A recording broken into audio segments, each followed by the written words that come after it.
എന്ത് മേഖലയിലേക്ക് പോകണം എന്ന് ചിന്തിച്ച് അന്വേഷിച്ചു കൊണ്ടിരിക്കുമ്പോഴാണ് മുയൽ കൃഷിയെക്കുറിച്ച് അറിയാൻ കഴിഞ്ഞത്. അങ്ങനെ ഇടുക്കി ജില്ലയിലെ പല മുയൽ കർഷകരുമായി ബന്ധപ്പെട്ടു.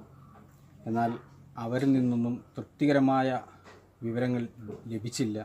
അങ്ങനെ കർഷകശ്രീ മാസികയിൽ കണ്ട തിരൂർ ആഷ്യാന റാബിറ്റ് ഫാമുമായി ബന്ധപ്പെടുകയും അപ്പോൾ അവിടുന്ന് അങ്ങോട്ട് ചെന്ന് ഓഫീസിലേക്ക് ചെല്ലുവാൻ നിർദ്ദേശം ലഭിക്കുകയും അങ്ങനെ അവിടെ ചെന്നാൽ ഉടനെ മുയലിനെ കൊണ്ട് തിരിച്ചു പോരാം എന്നുള്ള ഒരു ഉദ്ദേശത്തിലാണ് ചെന്നത്. എന്നാൽ അവിടെ ചെന്നപ്പോൾ കഥയെല്ലാം മാറി.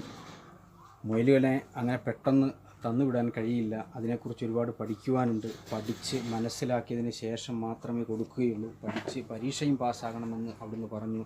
അങ്ങനെ അതിൻ്റെ അടിസ്ഥാനത്തിൽ അവിടുന്ന് ബുക്കും CD-യും കൊണ്ടുപോയി പഠിച്ച് വന്ന് ബുക്ക് ചെയ്ത് ഏകദേശം 6 മാസമായപ്പോഴാണ് എനിക്ക് 5 യൂണിറ്റ് മുയൽ ലഭിച്ചത്.